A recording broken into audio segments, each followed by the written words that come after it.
Bonjour et bienvenue dans Geekement Correct, je suis heureux de vous retrouver. Comme vous pouvez le voir, je suis encore tout seul, abandonné de ma chère compère, qui pourtant m'a fait une blague et m'a dit je serai là, mais non, alors je vous rassure évidemment, elle va bien, elle sera là normalement la semaine prochaine. On a tous hâte de la retrouver parce que ça sent un peu le mec dans l'équipe. Tout de suite le sommaire. Nokia dans le rouge, Chuck Norris défile à mort, et le son du jour, par moi. Les comptes de Nokia sont dans le rouge. La firme finlandaise vient d'annoncer ses résultats financiers pour le 4e trimestre et pour l'année 2011, et ça sent un peu le roussi.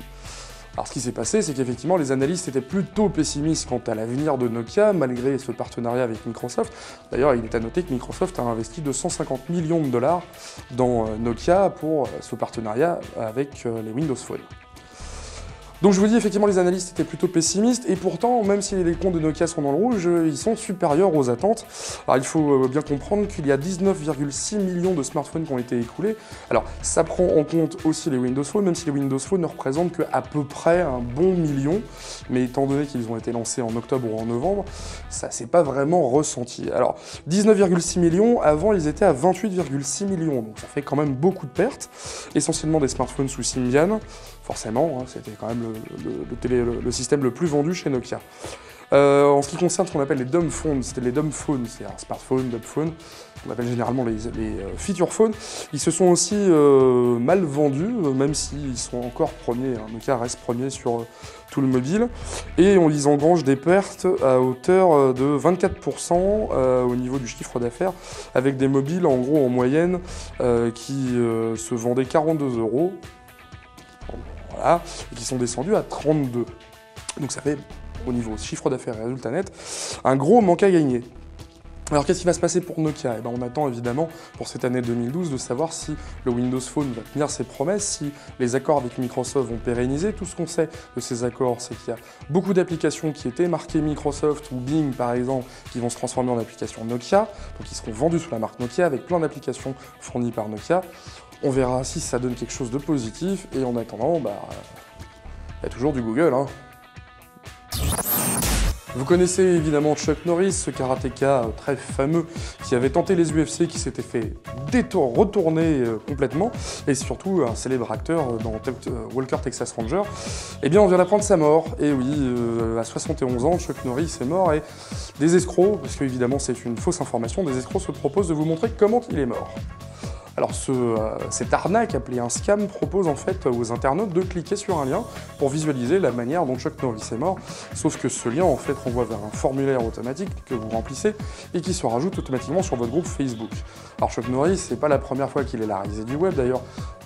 J'anticipe un peu les news de Thomas, mais il faut savoir qu'il est dans Expendables 2 et que c'est quelqu'un qui est très fameux, hein. C'est un peu le Jean-Claude Van Damme américain, avec les Chuck Norris Facts que vous pouvez retrouver sur ce site, où vous avez de célèbres citations comme Chuck Norris ne demande pas l'heure, il choisit l'heure qu'il est, ou alors si Jamel Debbouze avait un bras en moins, c'est qu'il a serré la main de Chuck Norris. Très poétique, ou pas. En son du jour, je vous propose un revival un peu années 90, donc c'est pas vraiment un back in the days, mais c'est une vidéo de 6 minutes avec un mec qui s'amuse à revisiter les morceaux, les fameux morceaux des années 90, avec un clavier et un tuba. Je vous laisse découvrir. On se rejoint juste après.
papier.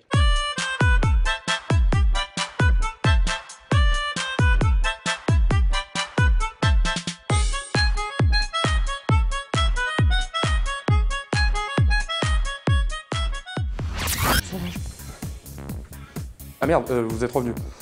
Enfin bon, vous avez vu, c'est plutôt sympa, il y a des morceaux... Je suis bien ridicule là. Bref, à demain avec Thomas, hein, c'est pas grave.